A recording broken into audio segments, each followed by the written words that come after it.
Hey everybody, it's me, Jacob, and I'm back, and it's your hour with me, the man in the shower. Now, I got a game today, well, not really today, but a few days ago, I got a game called Halo 4. This game just recently came out. It's not like recently, but still, it recently came out. Now, I've had a pretty long sit-through on this game, and I've played it from start to finish. And I gotta say, it's an amazing ride. I've also played through the multiplayer. I've got a lot of issues with the multiplayer, but overall this is going to be a mostly positive review. Mostly. I gotta say, the new direction, campaign-wise, I actually liked. Where you get to actually see Master Chief not so robotic. You really get to see that there is tension going on and whatnot. Just instead of guessing on how he's reacting to, for example, the death of Sergeant Johnson, or learning of the death and seeing the body of Miranda Keyes, or any other character, for that matter, who's human or good guy of any kind. It really was interesting to get into his head and to really see just how strong of a relationship that Master Chief and Cortana actually have. I gotta really say, it really tear-jerked me every time Cortana brought up her mortality. And can't speak English today. And Master Chief kind of didn't want to address that because it hurt too much. And try to comfort Cortana as an AI addresses mortality. So, yeah. Very interesting. And again, the game was a lot more physical than previous Halo games that have had Master Chief, or even a little more physical than Halo Reach. But I like the lessons that were brought from Halo Reach into Halo 4. And some of the lessons that were learned in ODST, which were brought into Reach, were also brought into Halo 4. There's a lot of treasure hunting in this game for like skulls and whatnot. So, it's pretty much your traditional Halo campaign wise, without being the repetitive stuff that you've seen in the past. It's not as this is business as usual. It's very clear that Master Chief is now out of his comfort zone. So it's very interesting to see such a steady character out of their comfort zone in situations in the past that should have put him or her out of their comfort zones. So, yeah.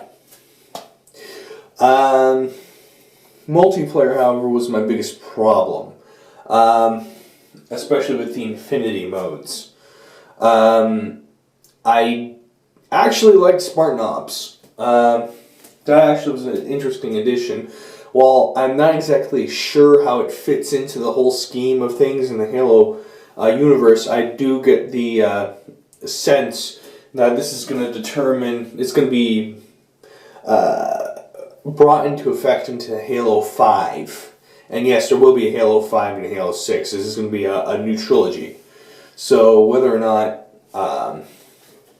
we see the ramifications of Spartan Ops be brought into the whole universe of Halo is yet to remain unseen. In fact, I'm not even sure when and where Spartan Ops is based.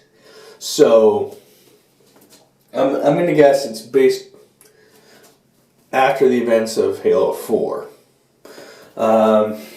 But then again, that could be anybody's guess. But it's definitely a fun series.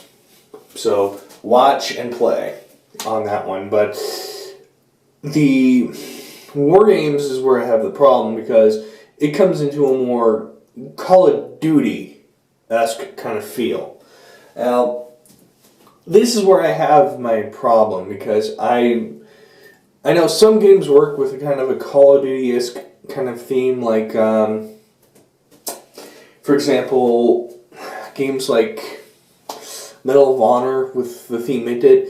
While I do appreciate the fact that, the maps are varied with Medal of Honor, the whole customized system was pretty much Call of Duty, and bringing your weapons in Call of Duty and whatnot were with the various classes and whatnot. Here with Halo, however, Halo's been famous for, just kind of going around and searching for your weapon. Now, there is some of that old element in the mainstream games where customization isn't exactly, non-forged maps. Still, there's a lot of presets and whatnot, which basically brings in the whole Call of Duty theme. So it kind of was a real turn-off in that respect. But overall, when it came to graphics, hell, even music, both in campaign and in multiplayer, I gotta say, it's all memorable. Very memorable, very... it's going to be a new iconic, probably. Definitely it's going to become iconic with me. I don't exactly know where they're going to go with Halo 4. Well, after Halo 4. But paying attention to Spartan Ops kind of gives me an idea of what's going to kind of go on. Or Spartan Ops could be its own little spin-off. Whether or not Chief makes an appearance in Spartan Ops is kind of a up in the air kind of thing, in my opinion. I don't know if he is or if he isn't. What I do know is that overall the game is pretty solid. I do recommend, if you got kids, actually no, if you got kids, hold off on this game. But for those of you who are 18 and up, this does make a good birthday, Christmas gift. Definitely a stocking stuffer. And overall, a good game. It is a solid, if I had to give it a rating, I'd give it about an 8. An 8 out of 10. Just because of the 2 that's missing is on multiplayer. But overall experience of the playability, I mean, you still have that whole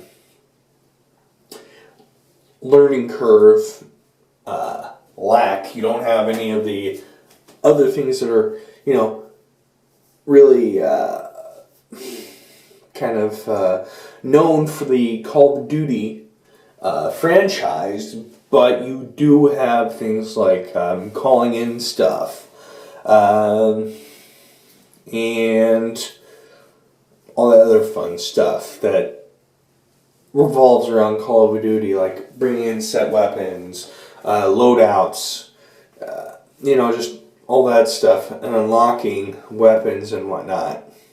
So that kind of really kills it on points. But I do think it deserves the A because of new vehicles and whatnot. Now, some of my old favorites, like the Hawk and all the 2 air vehicles for humans are just gone. I cannot find them in any game, any map that I make. So it's kind of sad to see air vehicles for humans go, because it kind of really makes I wonder on what's going to happen, because you can't use Pelicans. It seems to be the continued trend, unfortunately. Pelicans are not in. And any of the multiplayer usable vehicle lists yet. Maybe in the next one. Overall, I gotta give this, like I said, I gave this game an 8. It is more remarkable than past Halos, but it really loses out on multiplayer. Forge is better, but it's still kind of the same old with Forge. And overall, it's really just, well, an 8. Well, that's all I got for now. Unfortunately, there's no real place you can get a special deal on any of the DLC. Now, there is some DLC out for some new maps, and that was free DLC for those of us who didn't get the limited edition. But for 2,000 Microsoft points, you can basically get it all 3 maps plus some extra stuff. And it's primarily just maps, though. But there's no place to go and get the downloadable content that you missed from the pre-orders. Sorry, guys. Overall, try out the game, borrow it, take a look, just have fun with it. It really is a fun and awesome game. Not really sure on when my next game review is going to be, but when it happens, you guys will know. I'm still looking at other games to do a game review on. It might be an older game, but you never really know. I'm still working on trying to figure out a good way to represent XCOM, because, let's face it, it is an awesome game. So that's all I got for now, and as always, peace. Game over.